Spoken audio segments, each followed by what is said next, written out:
किर्त करो, honestly work hard, नाम जपो, ऑलवेज रिमेंबर गॉड, वन शको, शेयर विद द नीडी.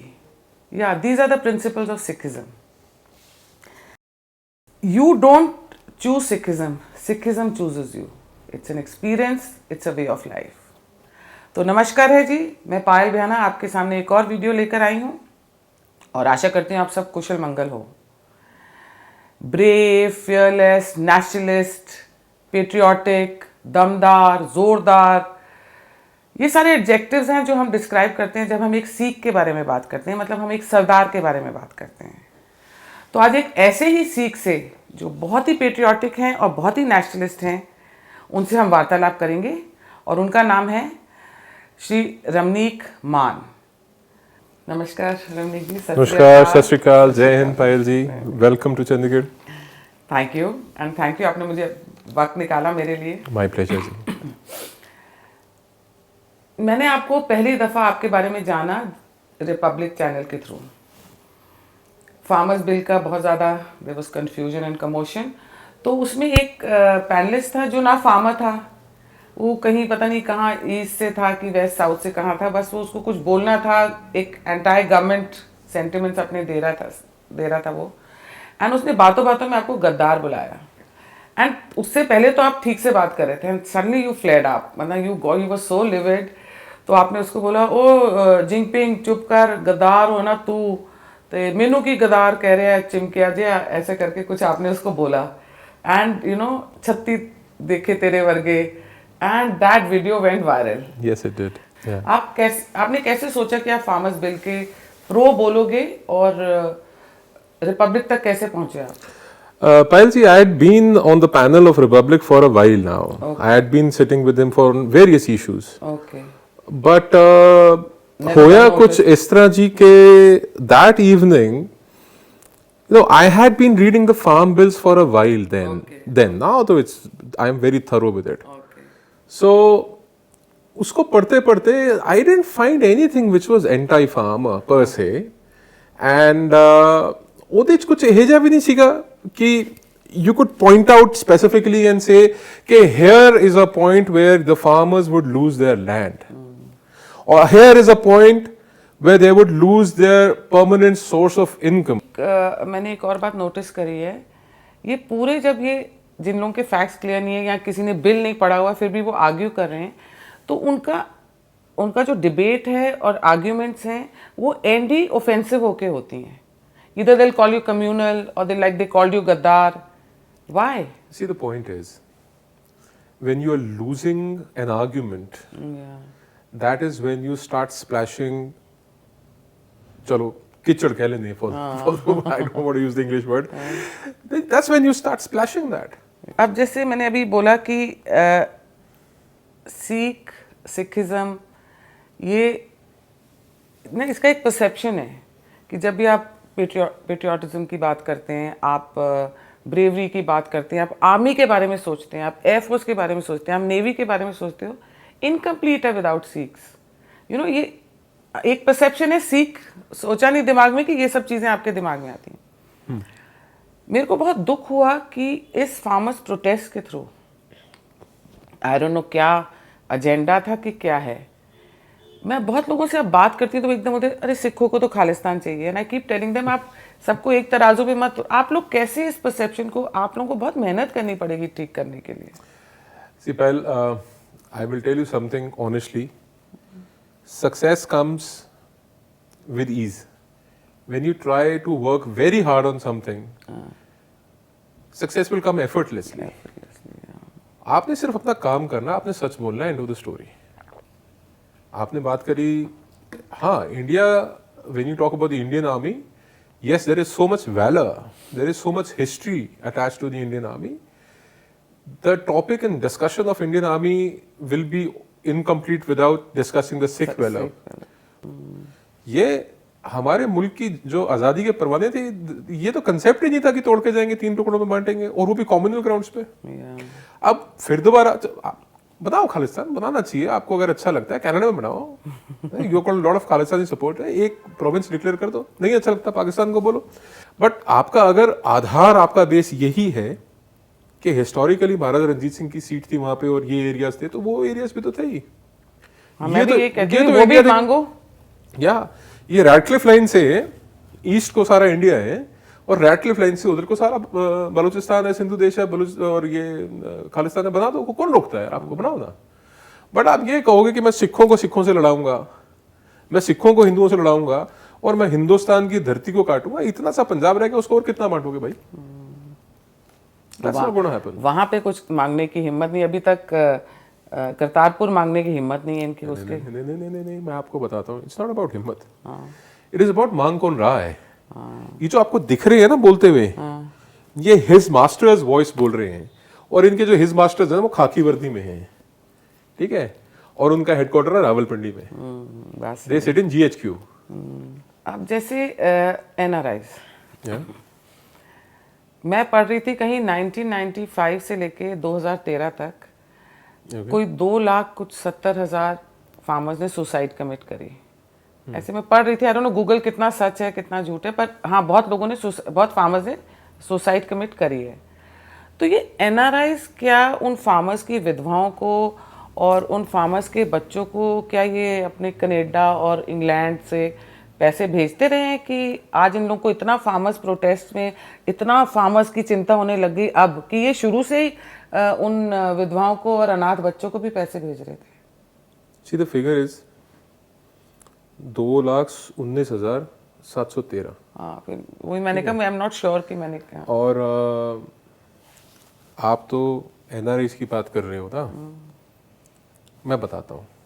आपने 2013 तक की फिगर दी ना, 2014 गुरनाम चरूनी, राकेश टिकायत, ये दोनों चुनाव लड़ रहे थे 2014 में। ये चुनाव लड़ने की तैयारी कर रहे थे। इनको पूछो कि इस दौरान जितने किसानों ने आत्महत्या की, उन किसानों के परिवारों के साथ आपका क्या कॉन्टैक्ट था?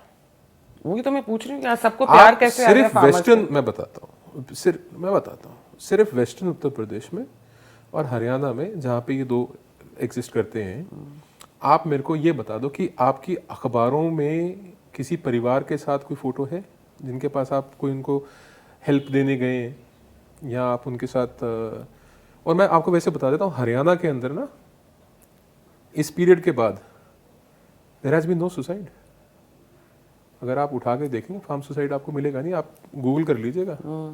हरियाणा के अंदर नहीं है, पंजाब के अंदर है। और मैक्सिमम फार्मर सुसाइड उन एरियाज में हुए हैं जहाँ पे APMC मंडीज भी हैं, जहाँ पे जिस व्यवस्था को ये कंटिन्यू करने की बात करते हैं कि बादस्तूर चलनी चाहिए, और उसके अंदर एडिशनल नई मंडियाँ या एडिशनल प्राइवेट इन्वेस्टमेंट नहीं आना चाहिए, जिस चीज़ की ये मुखालफत कर रहे हैं, खिलाफत कर रहे हैं, उन एरियाज में मैक्सिमम फार्म सुसाइड्स आए हैं। और जिन एरियाज में APMC मंडीज नहीं है, आप उठा के रिकॉर्ड देखिएगा, आपको एक सुसाइड नहीं मिलेगी। और for the most part debt ridden farmers, जिनसे आड़तीये का ब्याज नहीं तोड़ा जा रहा, या जिनकी जमीन के ऊपर खतरे के बादल मंडरा रहे हैं, उन लोगों ने सुसाइड किया है। So you have to go behind the reason also. तो ये इतना सहज नहीं है, और ये लोग सब राजनीति कर रहे हैं। ये तब भी कर रहे थे, 2014 में भी चुनाव लड़ने की तैयारी कर रहे थे, अब ये 2024 के चुनाव लड़ने की फिर तैयारी कर रहे हैं। अच्छा, मुझे इतना बता दो कि जमीन ठेके पे लोगों ने दी है, खूब दी है, खूब। तो बैठे तो वहीं पे है। हाँ, तो काम नहीं कुछ होते बैठे तो ये कॉन्ट्रैक्ट फार्मिंग में ये इसको कॉन्ट्रैक्ट फार्मिंग बोलते हैं? नहीं, किसको बोलते हैं contract farming? See, I'll explain. Contract farming is when you contract for the crop, not for the land. यहाँ पे जमीन बटाई पे दे रखी है या पट्टे पे दे रखी है, ठीक है, जो भी है, अलग अलग एरिया जमीन दी ਜਿਹੜੀ क्वालिटी है या जमीन दी ਜਿਹੜੀ ਉਹਦੇ ਹਿਸਾਬ ਨਾਲ ਉਹਦਾ ਉਹ ਫਿਕਸ ਹੁੰਦਾ। कहीं पे 30,000 रुपये किला भी है, कहीं पे 20,000 रुपये किला भी है, कहीं पे 40,000 किला, 50,000 रुपये किला साल का भी है। जो टेलर है उसने लैंड ओनर को पे करना है। तो यहाँ पे कॉन्ट्रैक्ट फार्मिंग बिल्कुल नहीं हो रही है ना। There are lot of land contract farmings.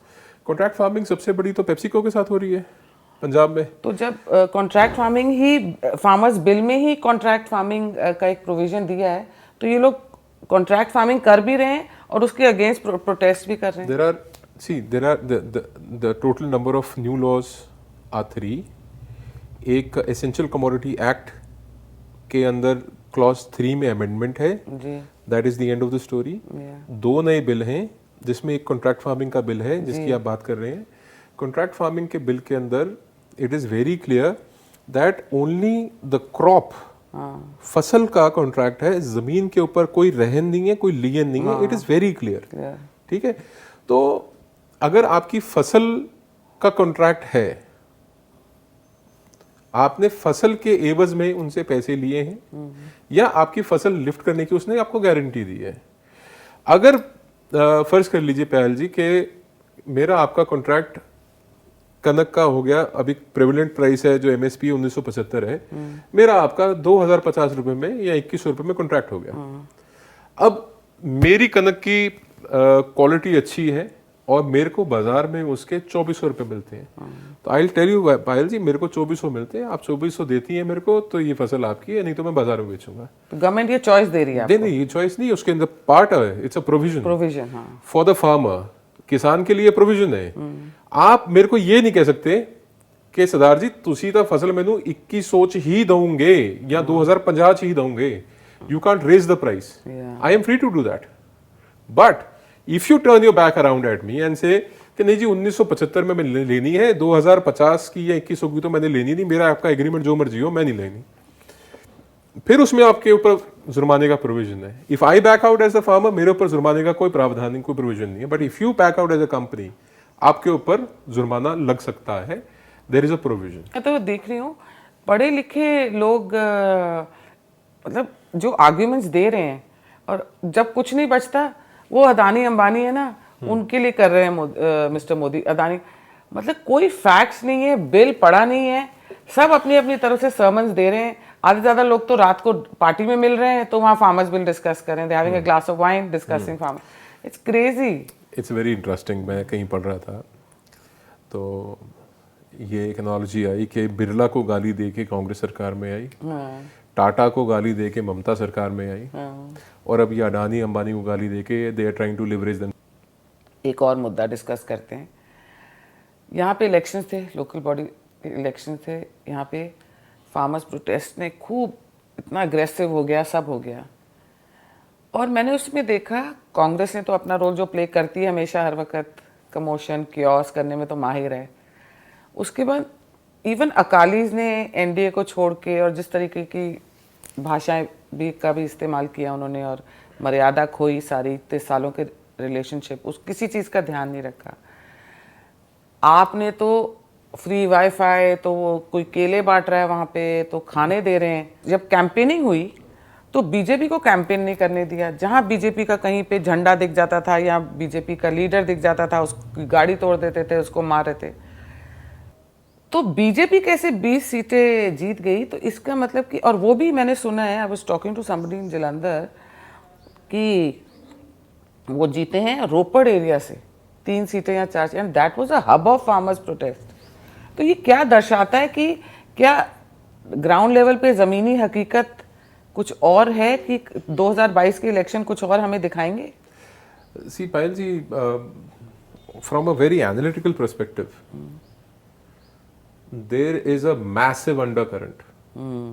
एक माहौल ऐसा बना हुआ है, और लोकल इलेक्शंस बहुत छोटा इलेक्शन होता है। हाँ, और वो तो जो पार्टी रूल करती है वो जीती जाती है। बहुत हद तक वो रूलिंग पार्टी के फेवर में रहता है, बहुत हद तक वो रूलिंग पार्टी के फेवर में रहता है, और बड़ा extensive use of government machinery और वो सब चलता है इसके अंदर, क्योंकि उतना ज्यादा उसके अंदर फोकस रहता नहीं है। बट फिर भी ना ये चीजें दिख रही है। पहले तो मैं अकाली दल के बारे में आपको बताऊं बड़े वाजे तौर पे। अकाली दल के साथ 2022 के चुनाव में आप देखना वो बनेगी जो एक शेर है ना वसीले इश्क मिला ना खुदा, तो ये तो ना तो केंद्र के रहे और स्टेट में इनकी कोई गुंजाइश नहीं आने की। ये तो ऐसे फंसे हैं ना, और जिस तरीके की एक नैरेटिव बिल्डिंग ये लोग कर रहे हैं, it is going to work counter productive, is going to work very counter productive. और मेरे को जो दिखता है इसका मैक्सिमम बेनिफिट जो है वो कांग्रेस लेके जाएगी आज की तारीख में जो हालात हैं उनके मद्देनजर। बट पंजाब में ना you don't have to forget, you can never forget the good 57-60 seats which are urban और सेमी अर्बन। या तो बड़ा खेल उसके ऊपर डिपेंड करता है कि बीजेपी उन अर्बन सीटों में से कितनी सीटें ग्रैब कर सकती है। And if BJP can grab let's say 40 odd, अभी तक कभी नहीं हुआ, किंग मेकर्स, अभी तक कभी नहीं हुआ, because they have always been in the shadow of the BJP of the 23 सीटों पे तो लड़ते थे, मैक्सिमम 27 पे 23 पे लड़े, 13 जीते, 12। हाँ, इनका स्ट्राइक रेट अच्छा है। If they contest all these 117 seats and if they have a good strike rate, let's say 25-30%, then they will be in the position of being kingmakers. जियो के टावर्स तोड़े, बहुत बढ़िया किया है ना, अदानी अंबानी करते रहे। अब जब आईपीएल डिसाइड हुआ तो मोहाली में कोई आईपीएल नहीं हो रहा। करेक्ट। तो कैप्टन अमरिंदर सिंह कह रहे हैं, वो कुछ और नैरेटिव सेट करने की कोशिश कर रहे हैं कि देखो जी, कोरोना तो मुंबई में भी है, तो हम भी यहाँ, आप यहाँ मोहाली में कराइए, हम बहुत प्रिकॉशन लेंगे। डज ही रियलाइज कि मुंबई इंडियन, वो टीम जो मुंबई इंडियंस है, वो पंजाब में आएगी कैसे खेलने? वो तो अंबानी की है। आपने पहले इतना जहर डाल दिया लोगों के अंदर, उन पे ट्रैक्टर्स चलवाने हैं। मैं बताता हूँ, कैप्टन साहब का वो हाल है, he is sitting atop a haystack, पराली फूस होता है, he is sitting atop a haystack and he is got a fire match in his hand. वो तो खुद जिस बूथ पे बैठे उसको जलाने की तैयारी में। माय पॉइंट इज, आपने कहा ना जियो के टावर तोड़े, तो मैंने कहा बहुत बढ़िया। मैंने क्यों कहा बहुत बढ़िया? बिकॉज वो टावर जो है, वो Jio has already sold those assets off to some Canadian company. Yes, it's a Canadian company. और जो बड़ा कनाडा करते हैं, वो उन्होंने the asset, you are destroying somebody else's asset. और Jio is only paying them rent monthly, finished. और जोन सा टावर उनका नहीं चलेगा, उसको किराया नहीं देंगे। तो जियो को तो तुमने फिर फायदा किया मूर्खो। तुम see, my point is this, बड़े खुश हैं। देखो, मैं ना, I will be very honest and I have to be very blunt on this, because mincing of words will not help Payal ji. Politically speaking, Punjab में लोकसभा की 13 सीटें हैं, और 13 की 13 भी अगर आप वाइप आउट कर दो ना, तो बीजेपी को फर्क नहीं पड़ता। BJP will gain elsewhere. एक चीज है, इकोनॉमिकली स्पीकिंग जी, जितना नुकसान इस किसान आंदोलन ने बीजेपी, सॉरी, पंजाब का किया है, Haryana, Himachal, no, I am just for now focusing on Punjab. My focus is on Punjab. जितना नुकसान पंजाब का किया है ना, उतना कलेक्टिवली 5-7 प्रदेशों का नहीं हुआ होगा, which includes Haryana, Chandigarh, UT, Himachal, JNK, Uttarakhand, Rajasthan. In 6 states का इतना नुकसान नहीं जितना अकेला पंजाब का कर दिया है। You have to give a good environment to industry to flourish, to develop and to grow. अब स्थिति ये है कि अगर ऐसी अनार्की होगी और ऐसा गवर्नमेंट सपोर्ट होगा अनार्की को, सी व्हाई आई से government support is because one of the Congress MLAs, Gurkirat, is gone on record saying कि जी हम ये सपोर्ट कर रहे हैं, स्टिंग पे he is on record. Punjab का ही एक MP है लुधियाना से, रवनीत बिट्टू, रवनीत ने कहा है कि जी खालिस्तानी है। He was the first person to actually spell them out as Khalistanis. Government ने बोला है कि अब जो MSP है, जो उस पैसा है फार्मर्स की क्रॉप के लिए और सब के लिए, वो अब हम डायरेक्टली फार्मर्स के अकाउंट में डालेंगे। बिल्कुल ठीक है। उसके लिए भी प्रोटेस्ट शुरू हो रहा है कि क्यों डालेंगे, आप हमारे अकाउंट में डालिए। मिडलमैन कह रहा है कि आप हमारे अकाउंट में डालिए, हम फार्मर्स को देंगे। मेरे को कोई ये समझाए, एक तरह से तो मिडलमैन ये कह रहे हैं कि गवर्नमेंट MSP दे ही नहीं रही, MSP दे नहीं रही, देगी नहीं, तो फिर चाहे फार्मर्स के अकाउंट में जाए या इनके अकाउंट में जाए, उनसे उनको क्या फर्क पड़ रहा है? देखो क्या है कि आई थिंक आप रेफर कर रहे हैं जो captain Amarinder Singh, chief minister Punjab ने कमेंट किया है उसके ऊपर, प्रोवोकेशन वर्ड यूज किया है। He is used the word provocation, but he has not been able to define how. वो एक ही बात कहते हैं कि जो 1967 से लेके आज तक आड़तियों का और किसानों का एक बड़ा अच्छा वो बना हुआ है। अरे भैया, they are dependent, the farmers are dependent, and I will be very honest Payal ji, और इसके अंदर कोई झूठ वाली बात नहीं है, ढकी चुकी बात नहीं है। मुंजी कहते जी पंजाबी च ना धान को, मुंजी आड़ती को घेर के उससे उधार पैसे लेके और फिर कनक बीजने, मतलब व्हाट इज दिस? बहुत ही बुरा हाल है। हाँ, और I read few books on and it I and am it's I like am I am such a so sad scenario. हाँ, yeah, and I am so surprised that chief minister of a farming led state like Punjab is commenting कि जी वो आड़तियों का, why are you so interested? Why to begin with in the first place, why are you so interested at all? आपका आपकी Middleman में दिलचस्पी क्या interest क्यों है? इतना? आपकी दिलचस्पी है क्या? Why are you so keen? हाँ, पहली चीज। दूसरी चीज, similar thing was in Bengal. ये जो किसान सम्मान निधि के पैसे थे, जी, the government of India told them कि जी आप हमारे को बताइए, will send the money directly to the beneficiaries. उन्होंने कहा जी हमारे खाते में डालो, फिर हम उसमें से थोड़ा सा कट लगाएंगे, थोड़ा सा उसमें से ठगेंगे, थोड़ा सा लूटेंगे और फिर देंगे। ये एक सिस्टम में है, हमारे डीएनए में आ गया सबके। नहीं वो that's a very different subject, वो बहुत लंबा सब्जेक्ट हो जाएगा, डीएनए के ऊपर जाएंगे तो। My point is, see if you have the farmer's interest as your priority, जी, then you should actually let this happen rather than, अच्छा आप मेरे को बताओ आड़तीये को इंग्लिश में क्या बोलते हैं? Middleman, commission agent. Commission. Why do you want I'm being commission very polite, agents? I think. नहीं, तो नाम ही है कमीशन एजेंट, तो दुकानों के बाहर लिखा होता है कमीशन एजेंट। तो फिर हिंदी में और भी शब्द होते हैं इनके, दलाल। हाँ, दलाल। सो ठीक है। सो माय पॉइंट इज के इसके अंदर ना Payal ji, if you are cutting the middle man out, if you are cutting that commission out, and if the farmer is getting the benefit directly, उसके ना दो तीन कारण बड़े इंपॉर्टेंट है। सबसे पहली चोरी होती है तोल में, फिर चोरी होती है मोल में, और उसके बाद जो बची चोरी होती है ना जी, मैं आपको बताता हूँ। आपने तो खैर, I think you belong to a business family. आप मंडी में कभी अगर अपनी फसल लगाओगे ना, पहले उसको कट्टे में भरेंगे, ठीक है? कट्टे में भर के फिर उसकी सफाई का, झड़ाई का, बेलदारी के पैसे कटते हैं। वो पैसे कट कटा के उसके बाद कहते जी कुछ तेरा मॉइस्चर है, कुछ तेरी नमी है, ਉਹਦੀ श्रिंकेज है, ਉਹਦੀ ਇੰਨੇ के पैसे तेरे होर कटांगे। So government by this is only trying to ensure कि हर एक किसान जो अपनी अब कनक लगाएगा उसको 1975 रुपए के हिसाब से उसके खाते में डायरेक्ट बेनिफिट आए। अगर तोल की चोरी बचा ली ना किसान ने, इस बार पैसे पूरे मिलेंगे। कोई नहीं रोक सकता, कोई नहीं रोक सकता। मतलब मैं हैरान हूँ कि ये कैंसर की ट्रेन है पंजाब के लिए। The interesting point that I had raised before also is कि कैंसर स्पेशल एक्सप्रेस चलती है फ्रॉम हेयर टू बीकानेर। यहाँ पे इतना प्रोटेस्ट पे पैसा खर्च दिया, 400-500 600 करोड़ 1000 करोड़ खर्च दिया होगा अभी तक, एक हॉस्पिटल नहीं बना तुम्हारे से यार।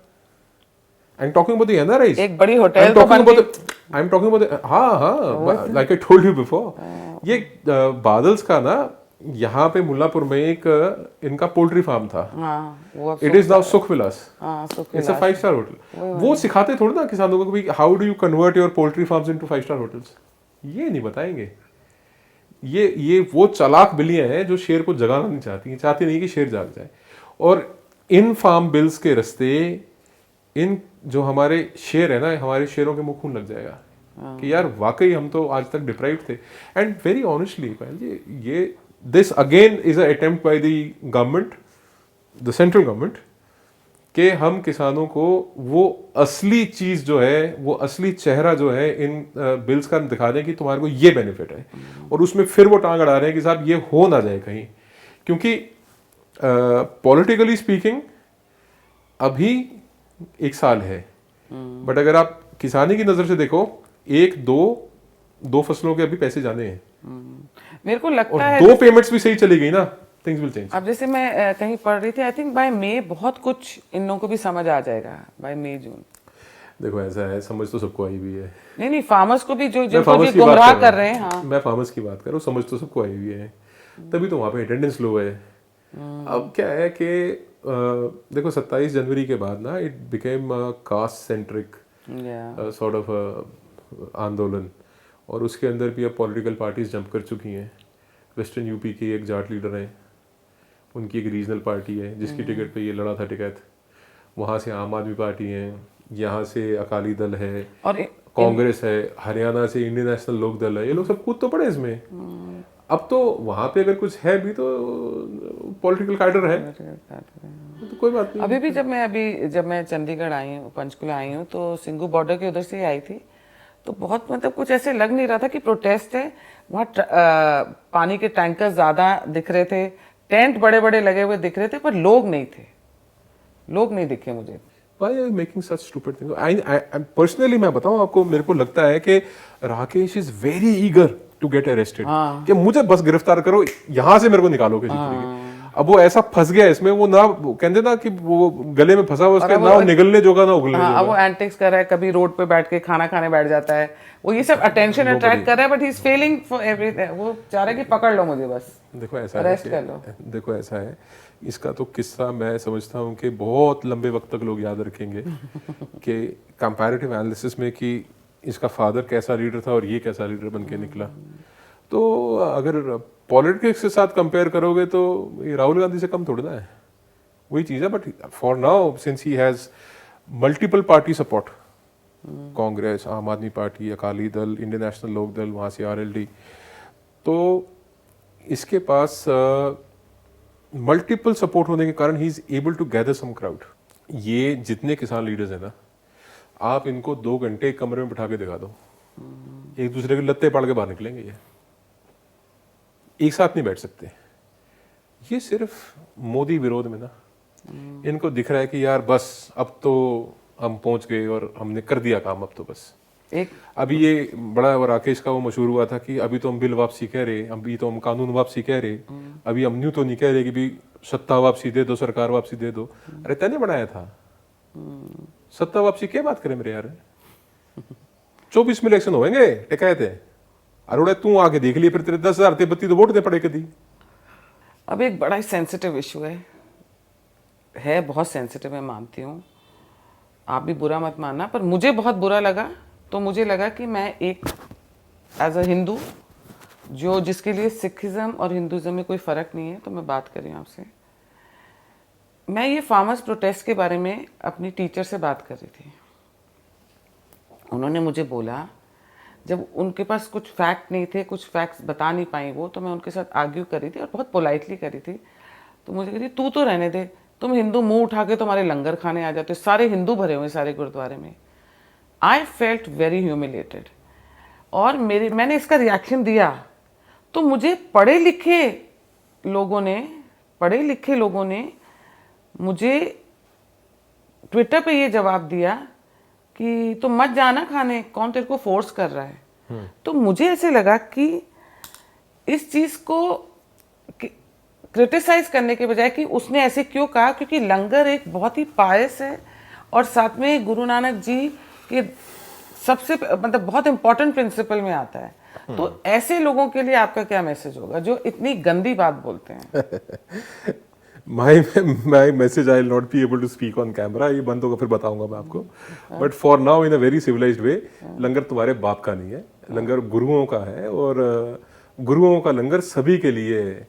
और उसके अंदर religion, race, colour, gender, caste, language, creed does not matter. Guru Sahib ने तो राजा और रंग को बराबर बिठा के लंगर छकाया है। तुम रिलीजन के ऊपर कब से जाने लग गए भाई? और लंगर तो गुरु साहब की कृपा से है। इट इज गुरु साहब ओन आशीर्वाद, उन्हों दी बख्शिश है महाराज साहब दी। और आप मुझे दूसरी कोई कौम दिखा दो जिसमें लंगर की रिवायत हो। भाई my only point is this Payal ji, कि आपको कोई गधा घोड़ा बेवकूफ आके कुछ बोले, don't take it to heart. My only point is this, if you are connected with the roots, the principles and जिन्हों सिद्धांत कहते हैं सिक्खी दे, if you are connected to them, तो आप ऐसी बात ना तो बोलोगे कभी, ठीक है? और अगर आप डिस्कनेक्टेड हैं तो आपको कोई राइट नहीं है बोलने का। And of the story. अगर आपको यही नहीं पता कि ये लंगर दी जेड़ी प्रथा है, ये जो लंगर की रिवायत है, ये गुरु साहब ने शुरू करी और उसके अंदर कोई डिस्क्रिमिनेशन नहीं था। और अगर आपको कोई पूछने वाला हो कि हिंदुइज्म और सिखिज्म के अंदर अगर आप फर्क निकालने चलो तो सिर्फ रिचुअल्स का फर्क है। भाई हिंदुओं से सिख, सिखों से हिंदू, इतना इंटर रिलेटेड है। और अगर ऐसे लगाएं जरा 1 मिनट के लिए कि वो हजारों हजार लाखों हिंदू परिवार जिन्होंने जेठा पुत्र होता है बड़ा बेटा, बड़े बेटे को, अगर बड़े बेटे को सिख ना बनाया होता तो एग्जिस्टेंस क्या है भाई। और जो इंटरकनेक्टिविटी है दोनों मजहबों की, दोनों रिलीजन्स की, दोनों पंथों की, दोनों बिलीफ सिस्टम्स की, या दोनों जो सनातन संस्कृति है पुरानी जिसमें से इसके रूट्स जुड़े हुए हैं, जी, आप डिटैच तो कर ही नहीं सकते। और जब आपने एक पेड़ को जड़ समेत उखाड़ ही दिया तो सरवाइव कितनी देर करेगा वो पेड़। So my point is only this कि लंगर ਤੁਸੀਂ ਗੁਰਦੁਆਰੇ ਜਾਓਗੇ ਨਾ ਜੀ, बाहर लंगर नहीं लिखा होता, बाहर लिखा होता गुरु दा लंगर। लंगर गुरु का, किसी के बाप का नहीं है। आपकी टीचर भी हो ना, उसको बोलो कि तुम्हारा है क्या लंगर, गुरु का लंगर है। मैंने गुरु माना है, मैं अपनी उस भावना, अपनी श्रद्धा, अपनी मान्यता, अपने बिलीफ से वहां जा रही हूं, मेरे गुरु का लंगर है। तुम कौन होते हो भाई। तो देखिए, एक ही तराजू में सबको नहीं तोला जा सकता। आज रमनीक जी ने जो बातें करी हैं उससे जो थोड़ी बहुत लोगों को नाराज़गी थी और थोड़े डाउट्स थे माइंड में, वो क्लियर हो गए होंगे। तो चलिए फिर चलते हैं लंगर खाने, और गुरु का लंगर खाने चलते हैं। Absolutely, absolutely. और यहीं पे हम अपनी वार्तालाप समाप्त करते हैं। और बहुत बहुत धन्यवाद रमनीक जी, आपने इतनी अच्छी बातें बताई, हमारा ज्ञान बढ़ाया, और फार्मर्स बिल को भी आपने बहुत आसान कर दिया, इतना समझा के कि अब जिन लोगों को थोड़े से डाउट्स हैं वो और क्लियर हो जाएंगे। एक बार ये पेमेंट्स आने दो लोगों के खातों में, वैसे डाउट सारे क्लियर हो जाएंगे। ओके, नमस्कार, सत श्री अकाल, जय हिंद। और हाँ, जाने से पहले मैं एक और बात बोल के जाऊंगी, एक चेहरे पे इतने सारे चेहरे लगा के कैसे घूम लेते हैं आप लोग। Bye bye.